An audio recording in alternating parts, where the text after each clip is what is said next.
서울 외곽 높은 아파트 단지들이 빽빽하게 늘어선 곳. 그 중에서도 가장 오래된 단지인 청록 아파트는 30년 세월의 흔적이 묻어나는 공간입니다. 백오동 경비실에서 근무하는 이영만 씨는 올해 72세, 퇴직 후 10년째 이 자리를 지키고 있죠. 주민들에게 영만 씨는 그저 조용한 경비 아저씨 정도의 존재감만 있습니다. 인사를 해도 고개만 살짝 숙일 뿐, 불필요한 말은 하지 않는 사람이니까요.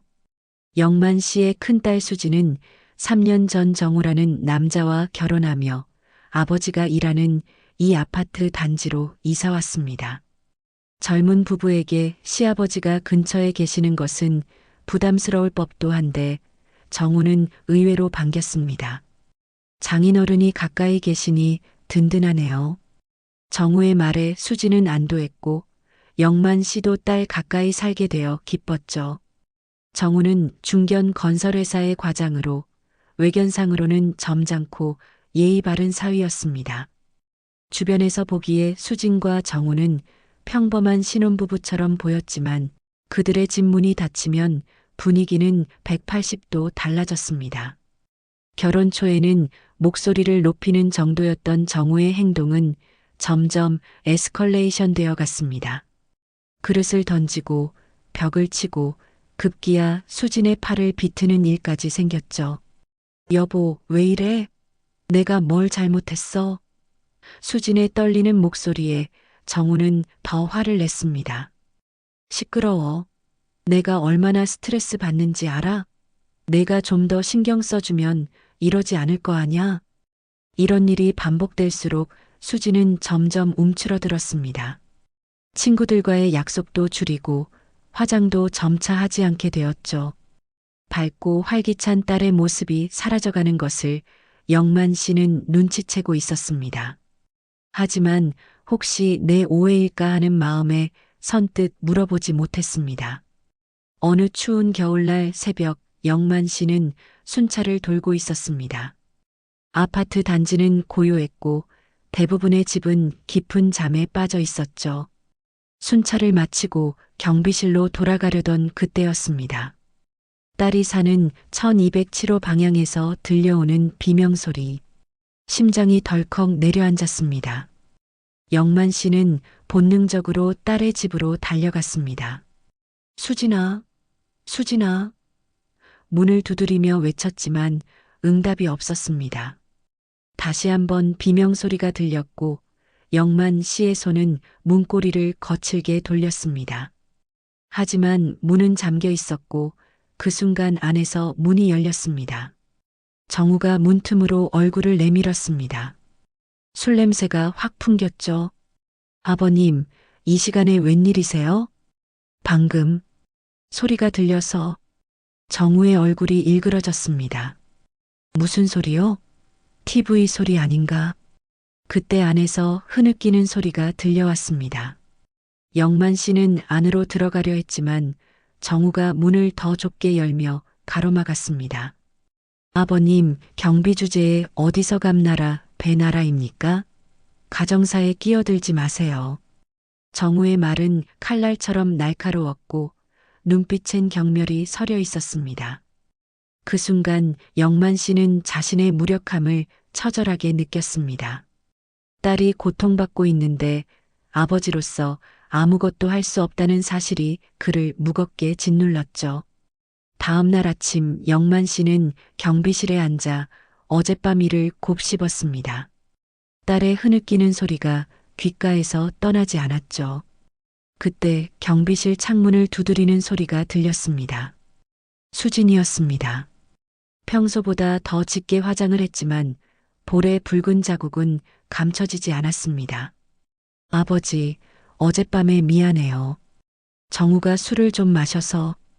영만 씨는 딸의 얼굴을 바라보았습니다. 수진의 눈에는 공포와 부끄러움이 섞여 있었죠. 말하고 싶은 것이 많았지만 영만 씨는 입을 다물었습니다. 평생 말수가 적었던 그였고 지금도 적절한 말을 찾지 못했습니다. 아니다, 괜찮아. 어제 TV 소리가 좀 컸나 보구나. 수지는 아버지의 눈을 피했습니다. 네. TV 소리였어요. 그날 이후로 정우는 영만 씨를 더 노골적으로 무시하기 시작했습니다. 아파트 단지에서 마주칠 때마다 인사를 건네는 영만 씨를 모른 척했고, 심지어는 다른 주민들 앞에서 우리 장인어른은 그저 경비원일 뿐이죠라며 비웃기까지 했습니다. 영만 씨의 마음은 갈수록 무거워졌지만 딸의 결혼 생활이 깨질까 두려워 참을 수밖에 없었습니다. 정우의 행동은 점점 대담해졌습니다. 어느 날은 출근길에 영만 씨에게 다가와 차키를 던졌습니다. 아버님, 차 좀 닦아두세요. 이왕이면 물악스도 좀. 영만 씨는 묵묵히 키를 받았습니다. 주변 주민들의 시선이 따갑게 느껴졌지만 딸을 위해 참는 것이 최선이라 생각했습니다. 그렇게 닦아둔 차를 타고 나가는 정우의 뒷모습을 바라보며 영만 씨는 자신의 무력함에 또 한 번 좌절했습니다. 수진의 상태는 점점 나빠졌습니다. 전화 통화도 줄어들고 아버지를 만나러 오는 횟수도 감소했죠. 가끔 만나도 말수가 적어졌고 옷소매로 팔에 멍을 가리는 모습을 영만 씨는 놓치지 않았습니다. 하지만 그는 여전히 무엇을 해야 할지 몰랐습니다. 경찰에 신고할까도 생각해봤지만 증거도 없고 수진이 부정할 것이 뻔했습니다. 어느 비 오는 날 영만 씨는 우산도 없이 경비실에서 나와 105동 입구에 서 있었습니다. 퇴근하는 주민들을 응대하다 문득 고개를 들었을 때 멀리서 수진이 걸어오는 모습이 보였습니다. 비를 맞으며 터덜터덜 걸어오는 딸의 모습에 가슴이 아팠습니다. 더구나 그 뒤로 정우가 빠른 걸음으로 쫓아오고 있었죠. 수진아. 영만 씨가 불렀지만 수진은 고개를 들지 않았습니다. 정우가 수진의 팔을 거칠게 잡아채는 순간 영만 씨는 달려가 그들 사이에 끼어들었습니다. 그만해. 정우는 비웃었습니다. 아버님, 또 끼어드시네요? 우리 부부 사이에 왜 자꾸 참견하세요? 딸이 힘들어하는데 어떻게 가만히 있어? 힘들다고요? 제가 얼마나 잘해주는데요? 수진이 태만해서 그런 거죠. 집안일도 제대로 못하고 밥도 제때 못 차리고. 정우의 목소리는 점점 높아졌습니다. 비를 맞으며 벌어진 이 충돌은 여러 주민의 시선을 끌었습니다. 수진은 고개를 푹 숙인 채 흐느끼기만 했고 결국 정우는 수진의 손목을 잡아 끌고 엘리베이터로 향했습니다. 영만 씨는 그저 비를 맞으며 그 자리에 서 있을 수밖에 없었습니다. 며칠 후 청록 아파트에 낯선 방문객이 찾아왔습니다. 세련된 정장 차림의 젊은 남성이 경비실을 찾아왔죠. 영만 씨는 평소처럼 담담하게 물었습니다. 누구 찾으세요? 젊은 남성은 환한 미소를 지으며 대답했습니다. 혹시 이영만 님 계신가요? 제가 이영만입니다만. 그 남성의 얼굴에 기쁨이 번졌습니다. 정말 맞으시군요. 저를 기억하실지 모르겠네요. 저는 박도연이라고 합니다. 영만 씨는 고개를 갸우뚱했습니다. 도연은 자신의 명함을 건네며 설명했습니다. 저는 인권법 전문 변호사입니다. 10년 전 선생님께서 저를 구해주셨어요. 도연의 말에 영만 씨는 고개를 갸우뚱했습니다. 10년 전이라면 그가 아직 택시 운전을 하던 시절이었죠. 도연은 계속해서 말을 이어갔습니다. 제가 고등학생이었을 때 강남역 근처에서 불량배들에게 둘러싸여 있었어요. 돈을 요구하며 협박하던 그들에게서 선생님께서 저를 구해주셨죠. 이런 짓 하지 마라. 저애 좀 내버려둬라. 단 한마디로 그들을 물러서게 만드셨습니다. 그날 아니었으면 제 인생이 완전히 달라졌을 거예요. 영만 씨는 희미하게 그날을 기억해냈습니다. 택시 운전을 마치고 귀가하던 길에 본 광경이었죠. 특별한 일이라 생각하지 않았기에 잊고 살았던 일입니다. 그런 일이 있었나? 근데 어떻게 날 찾았소? 도연은 웃으며 대답했습니다. 당시 선생님 택시 번호를 기억했어요. 그리고 은인의 얼굴을 잊을 수 있겠습니까? 최근에 그 지역 택시회사에 문의해서 선생님 소식을 들었고 이곳에서 근무하신다는 걸 알게 됐습니다. 영만 씨는 민망함에 고개를 저었습니다. 그냥 지나가다 본 일인데 뭘? 선생님, 그날 이후로 저는 법조인이 되기로 결심했습니다. 약자를 보호하고 불의에 맞서는 사람이 되고 싶었거든요. 선생님처럼요. 도연의 진심 어린 감사에 영만 씨는 무어라 대답해야 할지 몰랐습니다. 그저 담담하게 고개를 끄덕일 뿐이었죠. 그때 도연의 표정이 갑자기 진지해졌습니다. 선생님, 사실 우연히 알게 된 사실이 있습니다. 선생님 따님분이 폭력에 시달리고 계신다면서요. 영만 씨의 얼굴이 굳었습니다. 어떻게 알았소? 제 후배가 이 아파트에 살고 있어요. 얼마 전에 비 오는 날 벌어진 일을 목격했다고 하더군요. 사위분이 따님을 학대한다는 이야기도 들었습니다. 영만 씨는 고개를 떨구었습니다. 누구에게도 말하지 못했던 비밀이 타인의 입을 통해 들려오니 마음이 무거웠습니다. 도연은 영만 씨의 어깨에 손을 올렸습니다. 제가 도울 수 있습니다. 제 전문 분야예요. 따님을 만나게 해주실 수 있을까요? 영만 씨는 망설였습니다. 수진이 원할까? 더 큰 문제가 생기지는 않을까? 하지만 지금까지 자신이 할 수 있었던 일은 아무것도 없었습니다. 어쩌면 이것이 유일한 기회일지도 모른다는 생각이 들었습니다. 한번 시도해 보겠소. 다음 날 영만 씨는 딸에게 연락했습니다. 통화 중에도 수진의 목소리는 조심스러웠고 누군가 듣고 있는 듯한 느낌이 들었습니다. 영만 씨는 최대한 자연스럽게 말을 꺼냈습니다. 수진아, 내일 점심때 경비실로 좀 와줄래? 중요한 얘기가 있어. 무슨 일이세요? 와서 얘기하자꾸나. 다행히 수진은 다음날 점심시간에 경비실을 찾았습니다. 그곳엔 도연이 기다리고 있었죠. 처음엔 낯선 사람 앞에서 말하기를 꺼렸지만 도연의 부드러운 태도와 전문적인 조언에 수진은 조금씩 마음의 문을 열기 시작했습니다. 정우 씨가 언제부터 폭력적인 행동을 보였나요? 도연의 질문에 수진은 떨리는 목소리로 대답했습니다. 결혼 한 달 후부터요. 처음엔 소리를 지르는 정도였는데 점점 수진의 이야기를 들으며 영만 씨의 얼굴은 점점 어두워졌습니다. 자신이 전혀 알지 못했던 혹은 알고도 외면했던 딸의 고통이 적나라하게 드러났기 때문입니다. 도연은 진지하게 수진의 이야기를 경청한 후 구체적인 도움을 제안했습니다. 증거 수집이 중요합니다. 폭력이 있을 때마다 사진을 찍고 가능하다면 녹음도 해두세요. 그리고 병원 진단서도 꼭 발급받으세요. 수진은 두려움에 떨며 물었습니다. 정우가 알면 더 화낼 거예요. 비밀리에 진행할 겁니다. 제가 모든 과정을 도와드릴게요. 도연은 수진에게 작은 녹음기가 내장된 펜을 건넸습니다. 이걸 항상 가지고 다니세요. 위험을 느끼면 바로 작동시키면 됩니다. 그날 이후로 도연과 영만 씨 그리고 수진은 비밀리에 만남을 이어갔습니다. 수진은 조금씩 용기를 내어 정우의 폭력을 기록하기 시작했고 도연은 이를 바탕으로 법적 대응을 준비했습니다.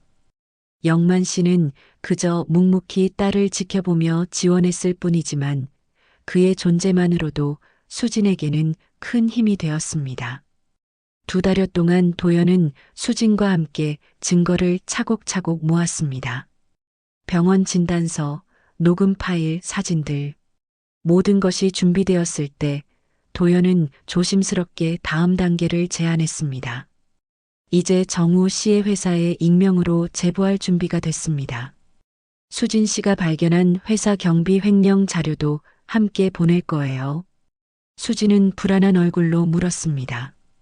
괜찮을까요? 정우가 더 화내면. 걱정 마세요. 지금까지 계획대로 진행되고 있습니다. 정우 씨가 직장을 잃으면 심리적 우위도 함께 잃을 겁니다. 도연의 예상대로 익명 제보를 받은 정우의 회사는 즉각 내부 감사를 시작했습니다. 결국 혐의가 사실로 밝혀져 정우는 해고당했죠. 회사에 연락을 받고 분노에 차집으로 돌아온 정우는 모든 것을 수진의 탓으로 돌렸습니다. 누가 이런 짓을, 내가 누구한테 말했어? 그러나 이번에는 수진의 주머니 속에 녹음기가 작동하고 있었습니다. 이렇게 수집된 모든 증거는 도연의 손에 모였고 그는 다음 단계를 준비했습니다. 정우의 몰락은 거기서 그치지 않았습니다. 도연은 정우의 친구들과 지인들에게도 그의 실체를 알리는 작업을 진행했습니다. 물론 직접적으로 나서지는 않았지만 적절한 증거와 함께 정보가 퍼져나가게 했죠. 결국 정우의 주변 인맥은 하나둘 그를 멀리하기 시작했습니다. 왜 이러는 거야? 다들 날 피해. 이게 다 누구 짓이야? 정우의 의심은 점점 커져갔고 모든 일의 배후에 누군가가 있다는 생각에 사로잡혔습니다. 그러나 그저 경비원에 불과한 장인이 이런 일을 꾸밀 리 없다고 생각했죠. 그렇게 정우의 삶은 서서히 무너져 내렸습니다. 봄이 찾아온 어느 날 정우는 수진을 감시하기 위해 몰래 아파트 주변을 배회하고 있었습니다. 그러던 중 우연히 주차장에서 도연과 영만 씨가 대화하는 모습을 발견했죠. 정우는 차 뒤에 숨어 그들의 대화를 엿들었습니다. 선생님, 증거는 충분합니다. 이제 법적 절차를 시작해도 좋을 것 같아요. 수진이가 견딜 수 있을까? 걱정 마세요. 제가 끝까지 책임지고 돕겠습니다. 선생님이 절 도와주셨던 것처럼요. 그 말을 들은 정우는 충격에 빠졌습니다. 모든 것이 연결되기 시작했습니다. 자신의 몰락 뒤에 이 변호사가 있었고 그 배후에는 장인이 있었던 것입니다. 그는 분노에 차 두 사람 앞에 나타났습니다. 그래서 당신들이 날 이렇게 만든 거였군. 도연은 침착하게 정우를 마주했습니다. 정우 씨, 당신이 스스로를 그렇게 만든 겁니다. 당신 누구야? 이영만이랑 무슨 관계야? 도연은 당당하게 대답했습니다. 전 그분이 제 인생을 구해준 은인입니다. 당신이 무시한 그분은 제 영웅이에요. 정우는 비웃었습니다. 영웅? 이 늙은이가 그냥 경비원일 뿐이잖아. 그래요, 경비원이십니다. 하지만 사람을 구하는 데는 직업이 중요하지 않아요. 선생님은 제 목숨을 구해주셨고 지금은 따님의 인생을 구하고 계십니다. 정우는 갑자기 무릎을 꿇었습니다. 그의 얼굴에는 절망이 가득했습니다. 제발, 이러지 마세요. 다 잘못했어요. 수진이한테도 잘할게요. 직장도 잃고 친구들도 다 떠났는데 이젠 가족마저. 영만 씨는 묵묵히 정우를 내려다보았습니다. 그의 눈에는 분노보다는 연민이 깃들어 있었습니다. 하지만 도연은 단호했습니다. 이미 늦었습니다. 수진 씨는 병원에서 진단서를 받았고 증거도 충분해요. 내일 법원에 가정폭력 관련 소송과 이혼 소송을 동시에 제기할 겁니다. 정우는 영만 씨를 바라보며 애원했습니다. 장인어른, 제발 말려주세요. 다시 기회를 주세요. 영만 씨는 천천히 입을 열었습니다. 난 평생 말이 없었어. 옳은 말도 해야 할 말도 하지 않고 살았지. 그래서 내 딸이 이렇게 고통받는 걸 지켜만 봤어. 이제는 그러지 않으려고 해. 그 말을 끝으로 영만 씨는 등을 돌려 경비실로 향했습니다. 도연은 정우에게 마지막 말을 남겼습니다. 오늘 밤까지만 시간을 드립니다. 내일 아침엔 경찰과 함께 올 테니 짐을 빼는 게 좋을 겁니다. 정우는 그 자리에 무너지듯 주저앉았습니다. 그의 세계가 완전히 무너져 내리는 순간이었죠. 그날 밤 수지는 아버지의 경비실에서 묵었습니다. 영만 씨는 좁은 침대를 딸에게 내어주고 자신은 의자에 앉아 밤을 새웠습니다. 딸의 평온한 숨소리를 들으며 영만 씨는 오랜만에 마음의 평화를 느꼈습니다. 다음 날 아침 예고대로 경찰과 도연이 함께 왔습니다. 정우는 이미 짐을 챙겨 나간 상태였고 아파트는 텅 비어 있었습니다. 수지는 조용히 집 안을 둘러보았습니다. 3년간의 결혼 생활 동안 행복했던 순간보다는 고통스러웠던 기억이 더 많은 공간이었지만 그래도 이별은 쉽지 않았습니다. 괜찮으세요? 도연이 물었습니다. 수지는 약하게 고개를 끄덕였습니다. 네. 이제 정말 끝난 건가요? 아직 법적 절차가 남아 있습니다. 하지만 증거가 확실하니 걱정 마세요. 수지는 아버지를 바라보았습니다. 영만 씨의 주름진 얼굴에는 안도와 걱정이 섞여 있었습니다. 그는 딸에게 다가가 어색하게 등을 토닥였습니다. 이제 괜찮을 거야.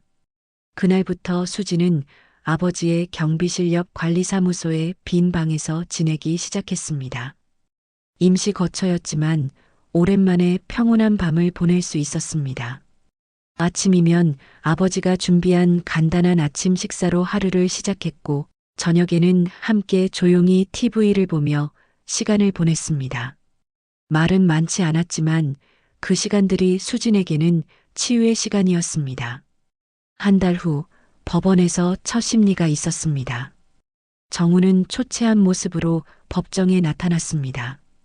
그간 그는 직장도 잃고 친구들도 잃고 자신의 행동을 되돌아볼 시간을 가졌습니다. 술에 의존하던 그의 얼굴은 붓고 헬쓱해져 있었고 한때 자신감 넘치던 눈빛은 두려움과 후회로 가득 차 있었습니다.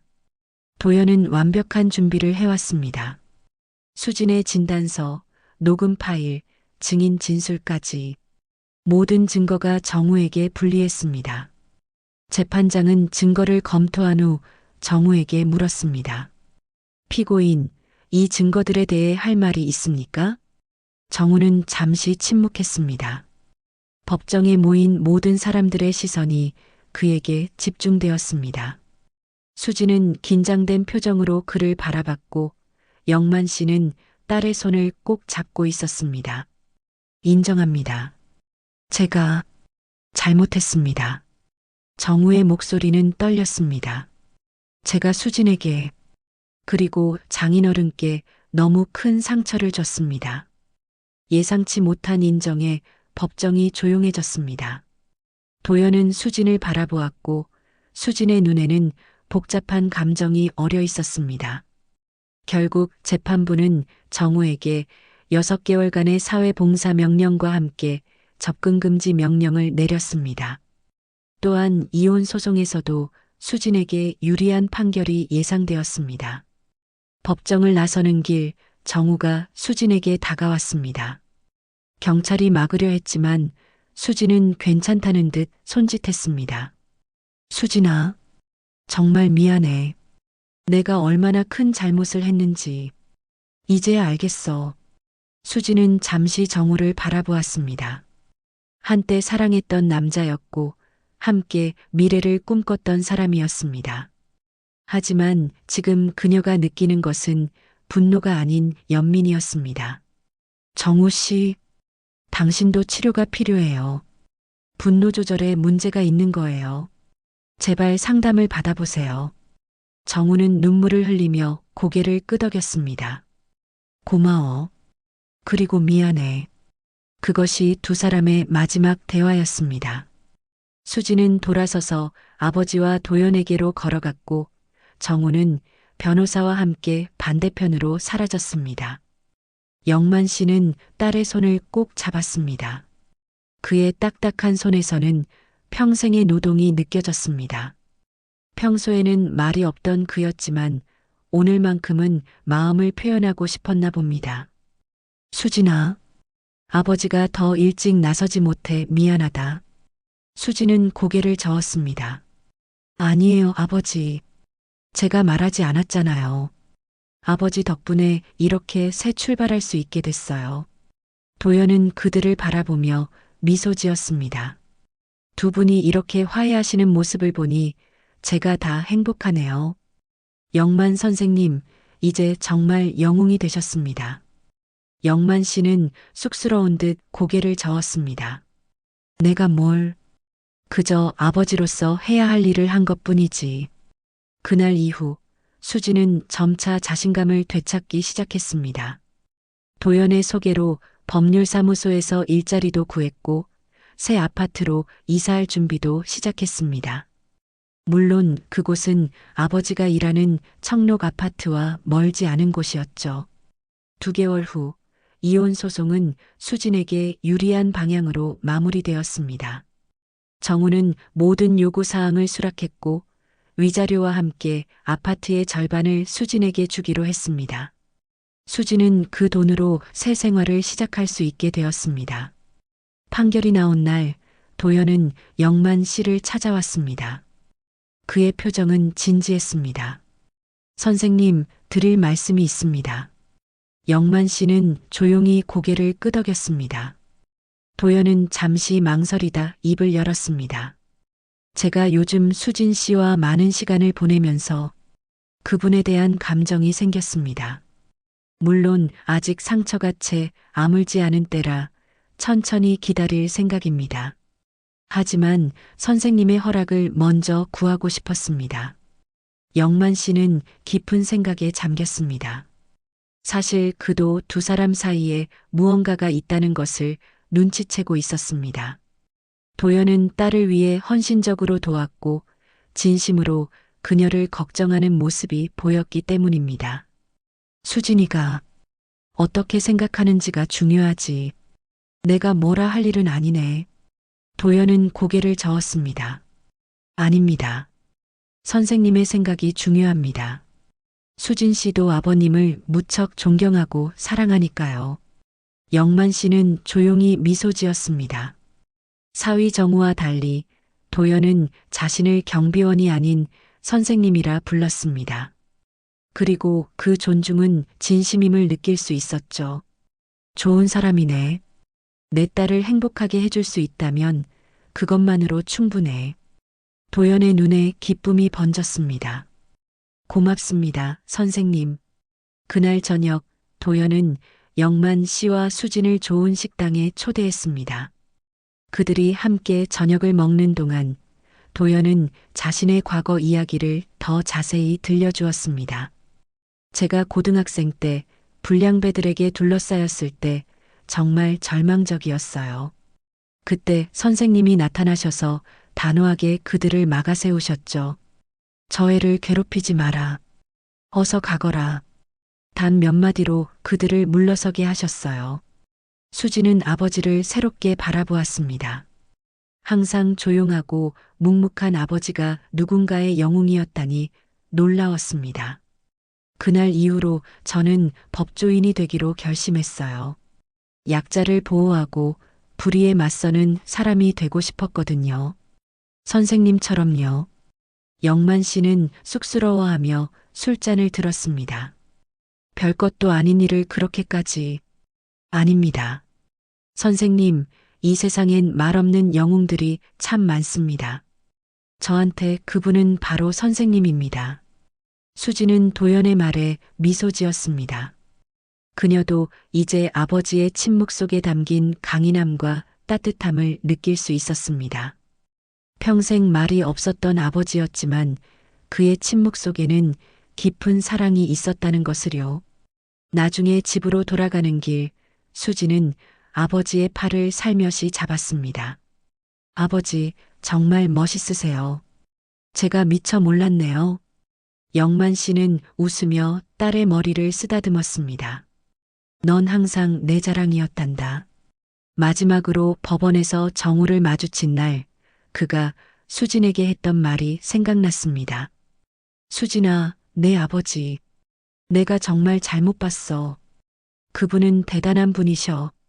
수진은 이제야 그 말이 무슨 뜻인지 알 것 같았습니다. 아버지는 겉으로 보기엔 평범한 경비원이었지만 그 속에는 누구보다 강인한 영웅의 마음을 품고 있었던 것입니다. 그로부터 6개월 후 청록 아파트의 풍경은 조금씩 변해갔습니다. 영만 씨는 여전히 백오동 경비실에서 근무하고 있었지만 주민들의 시선이 달라졌습니다. 그의 이야기가 아파트 전체에 소문이 퍼진 것이죠. 평범한 경비원이 아닌 딸을 구하고 젊은 변호사의 인생을 바꾼 조용한 영웅으로 알려지게 되었습니다. 안녕하세요, 경비님. 이제 주민들은 영만 씨를 마주칠 때마다 정중히 인사를 건넸습니다. 예전처럼 무심코 지나치는 사람은 없었죠. 심지어 어린 아이들은 영만 씨를 히어로 할아버지라고 부르기 시작했습니다. 수지는 도연의 법률사무소에서 비서로 일하기 시작했습니다. 처음에는 단순한 업무만 했지만 도연의 격려로 법률 공부를 시작했습니다. 당신은 충분히 할 수 있어요. 당신의 경험이 다른 피해자들에게 큰 도움이 될 거예요. 도연의 말에 수지는 용기를 얻었습니다. 도연과 수진의 관계도 조금씩 발전하고 있었습니다. 아직 연인이라고 말하기는 이르지만 서로에 대한 감정은 분명했습니다. 도연은 수진에게 천천히 다가갔고 수진도 그의 진심을 느끼며 마음을 열어가고 있었습니다. 무엇보다 영만 씨가 도연을 마음에 들어했기에 수진도 안심하고 그를 받아들일 수 있었죠. 어느 토요일 오후 영만 씨는 평소처럼 아파트 단지를 순찰하고 있었습니다. 그때 한 남자가 다가왔습니다. 낯선 얼굴이었지만 영만 씨는 차분하게 물었습니다. 누구 찾으세요? 혹시 이영만 님이신가요? 영만 씨는 고개를 끄덕였습니다. 남자는 환한 미소를 지으며 자신을 소개했습니다. 저는 김태준이라고 합니다. 사실 15년 전에 선생님께서 도와주신 적이 있어요. 버스 정류장에서 술 취한 사람들이 시비를 걸었을 때 선생님께서 저를 구해주셨죠. 영만 씨는 고개를 갸우뚱했습니다. 그런 일이 있었나? 하지만 태주는 그날을 생생하게 기억하고 있었습니다. 그때 선생님 덕분에 저는 무사히 중요한 면접에 갈 수 있었고 지금의 직업을 가질 수 있었어요. 우연히 박도연 변호사님을 통해 선생님 소식을 듣게 되었습니다. 영만 씨는 당황스러웠습니다. 자신이 기억하지도 못하는 일들이 누군가의 인생에 이렇게 큰 영향을 미쳤다니 믿기지 않았습니다. 태주는 영만 씨의 손을 꼭 잡았습니다. 감사하다는 말을 전하고 싶었어요. 선생님 같은 분이 계시기에 세상은 아직 살만한 곳입니다. 그날 이후로도 종종 영만 씨를 찾아오는 사람들이 있었습니다. 모두 과거 그에게 도움을 받았던 사람들이었죠. 도연이 소셜미디어를 통해 영만 씨의 이야기를 조심스럽게 공유한 것이 이유였습니다. 물론 영만 씨의 허락 없이 한 일이라 도연은 걱정했지만 수지는 아버지에게 도연의 의도를 설명했습니다. 아버지, 도연 씨는 세상에 아버지 같은 분이 있다는 걸 알리고 싶었대요. 조용히 타인을 도울 수 있는 용기, 그게 얼마나 중요한지를요. 영만 씨는 여전히 쑥스러워했지만 마음 한편으로는 따뜻함을 느꼈습니다. 자신의 작은 행동들이 누군가에게는 큰 의미가 될 수 있다는 사실을 새삼 깨달았기 때문입니다. 가을이 깊어가던 어느 날 도연은 영만 씨와 수진을 자신의 사무실로 초대했습니다. 그곳에서 도연은 새로운 프로젝트를 소개했습니다. 조용한 영웅 프로젝트입니다. 가정폭력 피해자들을 위한 법률 지원 단체예요. 선생님의 이름을 따서 만들었습니다. 괜찮으시겠어요? 영만 씨는 잠시 생각에 잠겼다가 고개를 끄덕였습니다. 자신의 이름이 누군가에게 희망이 될 수 있다면 그것보다 더 큰 보람은 없을 테니까요. 도연은 수진의 손을 잡았습니다. 수진 씨도 이 단체에서 함께 일해주셨으면 해요. 당신의 경험이 다른 피해자들에게 큰 힘이 될 거예요. 수진은 미소 지으며 동의했습니다. 자신의 고통스러운 경험이 다른 이들에게 도움이 될 수 있다는 생각에 가슴이 벅차올랐습니다. 지금도 영만 씨는 여전히 청록 아파트 105동 경비실에서 일하고 있습니다. 달라진 것이 있다면 이제 그는 더 이상 그냥 조용한 어르신이 아니라는 점입니다. 주민들은 그를 존경의 눈빛으로 바라보고 항상 정중하게 인사를 건넵니다. 안녕하세요, 경비님. 영만 씨는 여전히 말수가 적습니다. 그저 고개를 숙여 인사할 뿐이죠. 하지만 그의 침묵 속에는 이제 자부심이 깃들어 있습니다. 평생 말없이 살아왔지만 그의 작은 행동들이 누군가의 인생을 바꿀 수 있었다는 사실을 알게 되었으니까요. 아파트 단지를 순찰하는 영만 씨의 뒷모습은 여전히 조용하고 평범해 보입니다. 하지만 이제 모두가 알고 있습니다. 그 조용한 뒷모습 속에 진정한 영웅이 있다는 것을, 말없이 세상을 바꾸는 영웅이 있다는 것을. 이 세상엔 말없는 영웅들이 참 많습니다. 도연의 말처럼 영만 씨는 그렇게 자신만의 방식으로 세상을 바꾸고 있습니다. 조용히 하지만 강인하게.